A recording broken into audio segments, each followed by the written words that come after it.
bounds.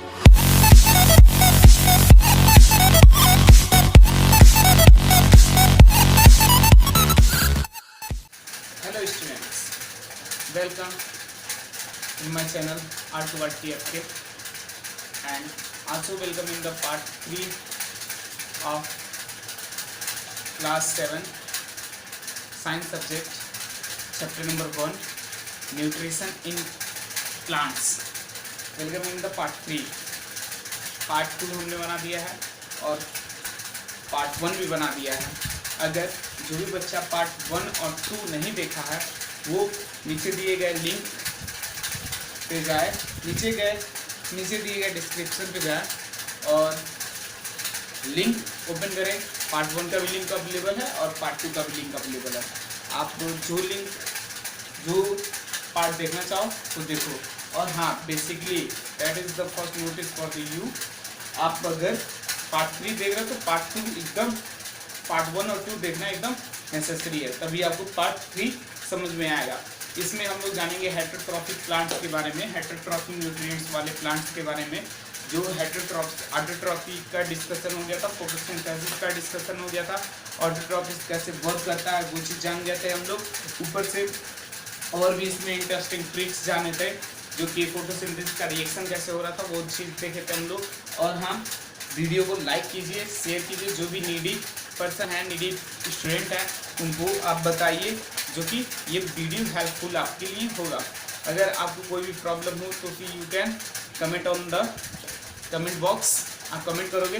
और हाँ, channel को सब्सक्राइब करेंगे और बेल आइकॉन दबा देंगे. बिकॉज बेल आइकॉन दबाने का बेनिफिट क्या होगा, आपको, आपके लिए मैं जो भी नया वीडियो अपलोड करूँगा वो आपके लिए बेटर होगा, तो फिर तुरंत आपको नोटिफिकेशन ज़रूर मिलेगा.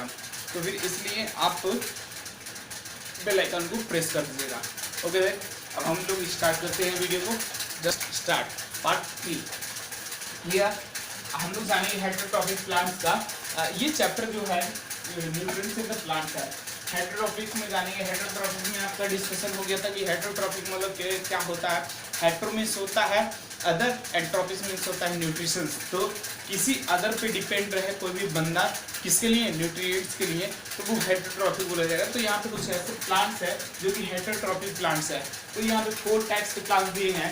First one is the parasitic plants, second one is the symbiotic plants, and third one is the parasitic plants, and fourth one is the insectivorous plant. इंसेक्टो, ये तो नाम से ही पता होगा.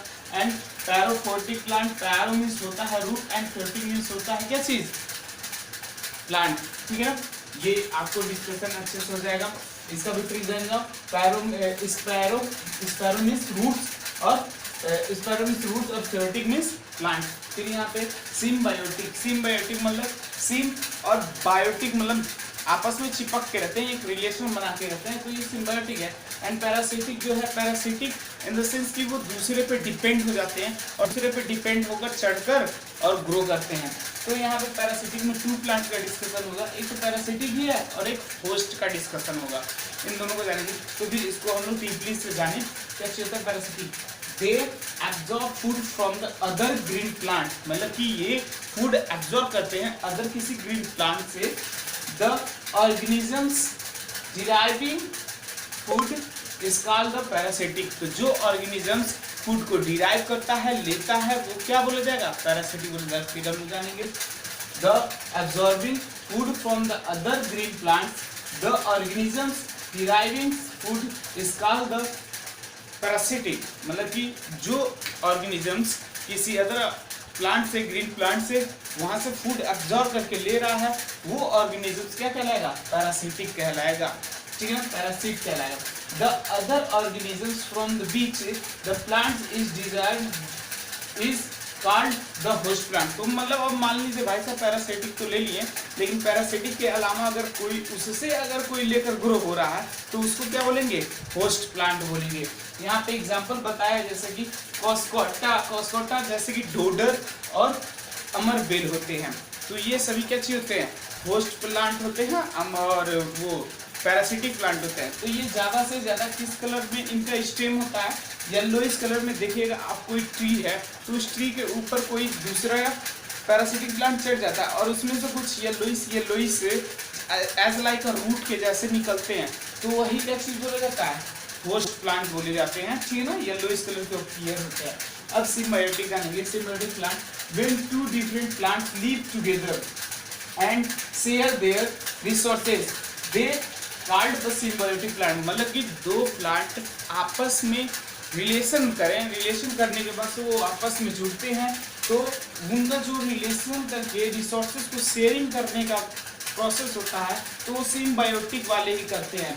The relationship is called the symbiosis, मतलब कि जो रिलेशन उनका होता है तो वो सिम्बायोसिस रिलेशन होता है, और उस रिलेशन सिम्बायोसिस रिलेशन करके वो सिम्बायोटिक प्लांट उनका नाम पड़ गया है। सिम्बायोटिक नाम प्लांट पढ़ने का कारण क्या चीज़ है, वो सिम्बायोटिक मतलब कि आपस में वो रिलेशन करके सामान का आदान प्रदान करते हैं, शेयरिंग करते हैं, तो वो सिम्बायोटिक है। जैसे for the example lichen green blue green algae and fungi, मतलब कि जो ब्लू ग्रीन एल्गी होती है, ग्रीन एल्गी होता है, ब्लू कलर का भी अपीयर होता है, या ग्रीन कलर का भी अपीयर होता है, तो वो एल्गी है, ऊपर से फंगी है। जैसे कि सपोज अगर बात कर रहा है, अब मान के चलिए एक ब्रेड है, ठीक है ना, तो ब्रेड के ऊपर फंगस बन जाता है। तो ब्रेड के ऊपर फंगस कैसे बना, तो ब्रेड को हल्का हल्का मॉइस्चर मिला है, नमी है उसकी, और फिर वो ब्रेड किसी न किसी चीज़ से बना हुआ है, तो वो ब्रेड किसी न किसी चीज़ से बना हुआ, वो ये चीज़ है, और ये क्या चीज़ है, वाटर है, मॉइस्चर। अब ये दोनों आपस में जब रिएक्शन करेंगे, रिलेशनशिप करेंगे, तो रिलेशनशिप करके एक क्या चीज़, सिम्बायोटिक प्लांट वहाँ पे ग्रो होगा। तो सिम्बायोटिक प्लांट क्या चीज़ होगा, फंगी होगा। समझ में आया। जैसे कि आप बहुत सारे देखते हो ट्री वगैरह पे कुछ ऊपर से लेयर बन जाता है, ग्रीन कलर के लेयर बन जाते हैं, वो सिम्बायोटिक। जैसे कि आपके घर के पास नल वगैरह होगा तो फिर वहाँ पे ग्रीन कलर के फंगस बैठ जाते हैं, वही होते हैं। देन आप देखेंगे यहाँ पे सेप्रोफेटिक प्लांट। सेप्रोफेटिक मतलब सेप्रो मीन्स होता है क्या चीज, स्पैरोफिटिक प्लांट। स्पैरो मीन्स होता है रूटिंग एंड फिटिक मीन्स होता है plant. Saprophytic, these are those that live off the rooting materials, मतलब कि कोई भी ऐसे प्लांट जो कि सड़े हुए रूटिंग, मतलब कि जो सड़े हुए हो जाते हैं, हल्का हल्का सड़े हुए, तो वो उसके ऊपर ग्रो करते हैं। Suppose as like that is the wood and wood is rooted, मतलब कि सड़ा हुआ है हल्का हल्का, तो फिर इसमें छतरी नुमा छोटा छोटा निकलता है, उसको मशरूम बोलते हैं, ठीक ना, छोटे छोटे निकलते हैं, ये वाइट कलर में होते हैं। आप देखे होगे, जैसे कि मैं जस्ट यहाँ पे आपको फिगर बना देता हूँ, आपको अपीयर हो जाएगा। जैसे कि ऐसे होता है, और ये भाई साहब ऐसे निकल गए, इनका स्टेम हो गया, और ये ऐसे इसके बीच में ऐसे ये चीज लगा रहता है ना, ये ऐसे होता है, दिखाई दिया ना, यही होता है क्या चीज, सिम्बायोटिक प्लांट। इसी को हम लोग मशरूम बोलते हैं, आपके घर में आता है, बनता होगा, देखते होगे, तो ये सिम्बायोटिक प्लांट्स है, ठीक है ना। देन यहाँ पे हम लोग जानेंगे they grow in place with the loss of the rooting dead leaves or the other dead and decaying matter, मतलब कि ये किस पे ग्रो होता है, कोई भी डेड प्लांट हो, या फिर डेड लीफ हो, या फिर कोई भी डेड वुड वगैरह हो, तो उस पे, और वो क्या चीज हो, हल्का सा मॉइस्चरीज हो, मतलब कि नमी हो उसके अंदर, तो फिर वो क्या चीज होगा, ऐसे ग्रो होने लगेंगे, जैसे यहाँ पे फिगर में शो कर रहा है, ऐसे ग्रो होने लगेंगे, ये मशरूम के जैसे एज लाइक अपीयर होंगे। देन यहाँ बता रहा है मोल्ड्स, इसके एग्जाम्पल कहते हैं mushroom and moulds, they appear in the white colour and no leaf, इनके लीफ नहीं होते हैं, and not in the green colour, ये ग्रीन कलर में भी नहीं होते हैं, समझ में आना, इनका लीफ भी नहीं होता है और ग्रीन कलर में भी नहीं होता है। देन यहाँ पे इसका डाउट क्लियर हुआ। अब हम लोग जानेंगे इंसेक्टोबोरियस प्लांट। इंसेक्टोबोरियस प्लांट मतलब कि इंसेक्ट को ईट करता है। आपने क्लास 5 में पढ़ा होगा इंसेक्टोबोरियस प्लांट के बारे में, आई थिंक याद नहीं होगा आपको, क्लास 5 में है आपका, उसमें अच्छे से बताया गया, इंसेक्टोबोरियस प्लांट का डिस्कशन किया गया। देन फ्लटिंग प्लांट का भी डिस्कशन किया गया है, उसमें जो वाटर के ऊपर फ्लटिंग करते हैं उनके भी बारे में डिस्कशन किया। यहाँ पे हम लोग देखेंगे insectivorous plant, they are getting some nutrients by trapping and consuming मतलब कि ये क्या चीज करते हैं, कंज्यूमिंग द इंसेक्ट्स मतलब कि ऐसे ये ओपन माउथ करके कहीं भी रहते हैं, ये प्लांट्स ओपन रहते हैं, खड़े रहते हैं। Then any insects are passing between them, ये कोई इंसेक्ट है ऐसे निकली तो ये पकड़ लेते हैं ऐसे, ये ऐसे है ऐसे पकड़ लेंगे। तो ये इंसेक्टोवोरियस प्लांट का वर्क यही होता है कि इनको ईट कर लेंगे और इनसे जो न्यूट्रिएंट्स मिलता है अपने आप को ले लेंगे। They have the modified at the plant of the trap the insect मतलब कि इन्हीं के पास एक ऐसा मॉडिफिकेशन पावर्स होता है जो कि इंसेक्ट को ट्रैप करने की कैपेबिलिटी होती है। अगर आप अपना फिंगर भी उसके पास से क्रॉस करते हो, ऐसे suppose here it is the his mouth and then when you pass our finger between them, so your finger is also trapped inside मतलब कि आपका फिंगर भी इसके अंदर ट्रैप हो सकता है। इसके एग्जांपल क्या चीज है, पिक्चर्स प्लांट्स हैं। उसके बाद से वीनस फ्लाई ट्रैप मतलब कि वीनस जो है वो वीनस फ्लाई ट्रैपिंग कर लेता है, किसी उड़ते हुए चीज को ट्रैप कर लेता है, पकड़ लेता है। देन हम लोग यहाँ पे जानेंगे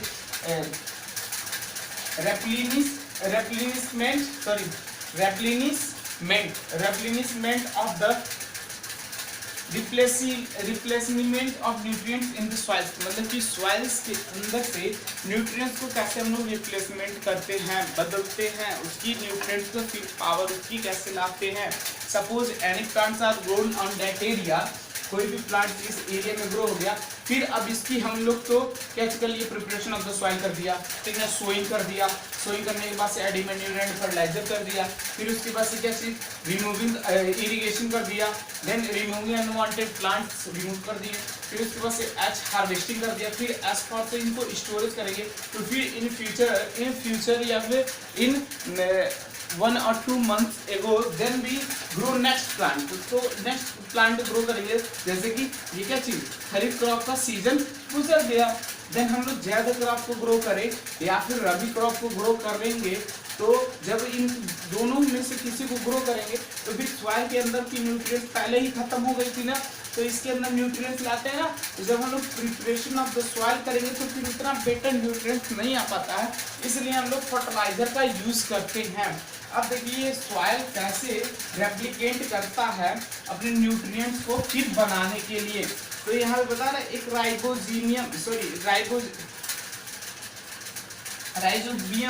राइजोबियम एक बैक्टीरिया है। यहाँ पे बता रहा है आपके बुक में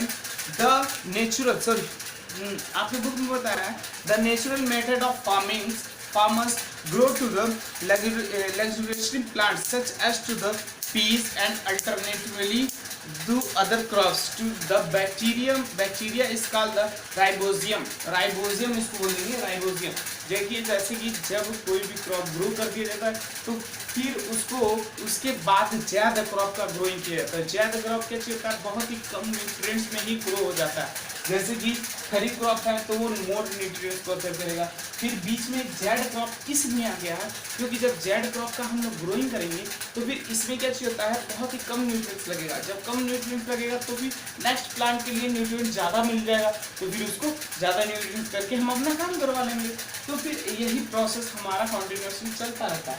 तो राइबोजियम जो बैक्टीरिया होता है, राइबोजियम इन द रूट्स, ये राइबोजियम किसके अंदर होता है, रूट्स के अंदर।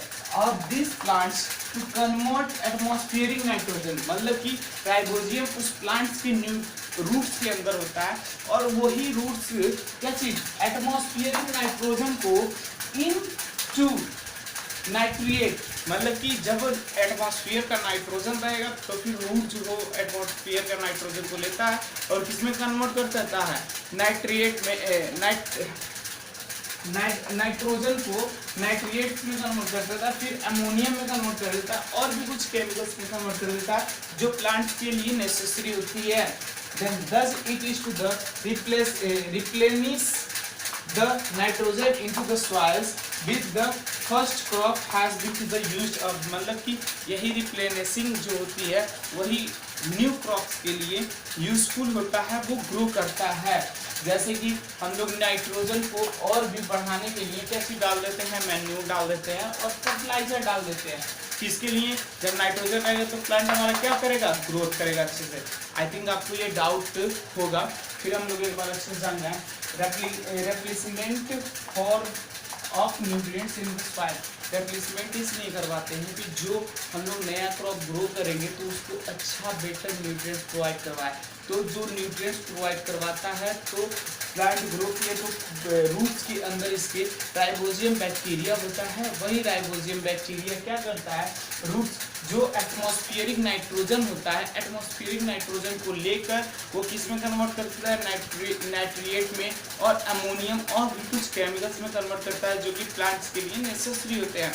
देन इनको कन्वर्ट करने के बाद से फिर it does to the replacement into the nitrogen in the soils which is the first crop is used up. तो जब नाइट्रिएट्स और अमोनियम का वो फंक्शन कर देता है तो फिर जो नया प्लांट हम लोग लगाते हैं तो वो जो ग्रो करता है तो ग्रो करने के लिए उसको सफिशिएंट अमाउंट ऑफ नाइट्रोजन मिल जाता है और वो अच्छे से ग्रो हो जाता है। इसीलिए हम और भी उसका नाइट्रोजन की अगर ज़रूरत होती है, देखते हैं कि हाँ वो ग्रो नहीं हो रहा है, तो फिर हम लोग क्या उसके अंदर मैन्यूर एंड फर्टिलाइजर का सबमिशन कर देते हैं, मिक्सिंग कर देते हैं, मैन्यूर और फर्टिलाइजर डाल देते हैं तो वो और अच्छे से ग्रो हो जाता है। आई थिंक आपको ये टॉपिक क्लियर हो गया होगा, आपका चैप्टर खत्म हो गया। आपको ये फिर एक बार और रिवीजन करवा दे रहे हैं एज अ शॉर्ट फॉर्म में। Parasitic plant, symbiotic plant and saprophytic plant and सेप्टोवेरियस प्लांट। पैरासिटिक जो होते हैं दूसरे पे डिपेंड होते हैं, दूसरे पे डिपेंड होकर चढ़ जाएंगे और उसी से जो भी न्यूट्रिएंट्स होगा लेकर ग्रो होते हैं। सिम्बायोटिक रिलेशन बनाकर ग्रो करते हैं। सेप्रोफिलेटिक रूट्स के हेल्प से, और जो रूटिंग होता है, रूटिंग मतलब कि सड़े हुए गले हुए प्लांट्स होते हैं उनसे उनके ऊपर ग्रो करता है। जैसे कि मशरूम हो गया, मशरूम हो गया और मोल्ड हो गया, ये कोई भी सड़ा हुआ प्लांट है उसके ऊपर ग्रो हो जाता है। एज लाइक देखिए यहाँ पे छतरी के जैसा होता है, इसका कोई लीफ नहीं होता है, ये वाइट कलर में होते हैं और इनका क्या चीज़, ये ग्रीन कलर में अपीयर होते ही नहीं है। इंसेक्टोबोरिस प्लांट, इंसेक्टोबोरिस प्लांट हमेशा ट्रैपिंग करता है इंसेक्ट्स को और इंसेक्ट को ट्रैप करके ईट करता है। इसका एग्जाम्पल क्या चीज़ है, पीच प्लांट है और वीनस फ्लाईट्रैप है। Then replacement of the nutrients of the plant, मतलब कि इन द सॉइल, तो सॉइल के अंदर जो रिप्लेसमेंट होता है वो कैसे होता है, राइबोजियम बैक्टीरिया होता है। कोई भी प्लांट अगर ग्रो किया तो राइबोजियम बैक्टीरिया उसकी रूट में होता है और रूट से ही वो एटमॉस्फेरिक नाइट्रोजन को लेकर नाइट्रिएट और अमोनियम में कन्वर्ट करता है। फिर नाइट्रेट और अमोनियम में कन्वर्ट करने के बाद से वो प्लांट को देता है और प्लांट अच्छे से ग्रो होता है। तो फिर वो जब नया प्लांट ग्रो होता है तो वो पूरा नाइट्रोजन और सब चीज़ लेकर ग्रो कर हट जाता है। फिर अगर इसको और भी ज़रूरत होती है नाइट्रोजन की तो हम लोग ऐसे मैन्यूर और फर्टिलाइजर डालकर इसकी कैपेबिलिटी को पूरा करवा देते हैं। ओके दोस्त, okay friends and okay students, I think आपको ये प्रॉब्लम क्लियर हो गया। अगर आपको कोई भी डाउट है तो फिर कमेंट कीजिए और शेयर कीजिए, ज़्यादा से ज़्यादा लोगों को शेयर कीजिए और प्लीज़ सब्सक्राइबर को बढ़ाइए, ठीक है ना। जितना भी हो सके उतना भी शेयर कीजिए और सब्सक्राइब कीजिए, बेल आइकॉन को प्रेस कीजिए। अगर ये चैप्टर का ख़त्म हो गया, पार्ट 1 में ख़त्म हुआ है, पार्ट 2 में ख़त्म हुआ है, पार्ट 3 में ख़त्म हुआ है। अब कोई भी डाउट हो कमेंट करो। थैंक यू, जय Hind, stay at home and stay safe. Thank you, जय हिंद। हेलो स्टूडेंट्स, अगर हाँ आपको इस चैप्टर से अगर कोई भी इम्पोर्टेंट टॉपिक पूछना हो तो फिर आप ग्रुप में कमेंट करेंगे, और कोई भी प्रॉब्लम आपको फेस अगर कर रहे हैं तो फिर कमेंट करके बताइए और रिकमेंड कीजिए कि हाँ ये चीज़ नहीं समझ में आ रहा है, ये चीज़ और ये चीज़ ऐसे बताइए। आप हमको बताइए, हम ज़रूर आप उसको फॉलो करेंगे और अच्छे से बताएंगे। और हाँ प्लस ये भी आपका ये चैप्टर डन हो गया है, 3 पार्ट में डन हुए हैं, पार्ट 1, पार्ट 2 एंड पार्ट 3 में, ठीक है। आप तीनों पार्टों को देखिए अच्छे से, फिर नहीं समझ में आएगा तो फिर बताइए आप हमको। ओके, जय हिंद।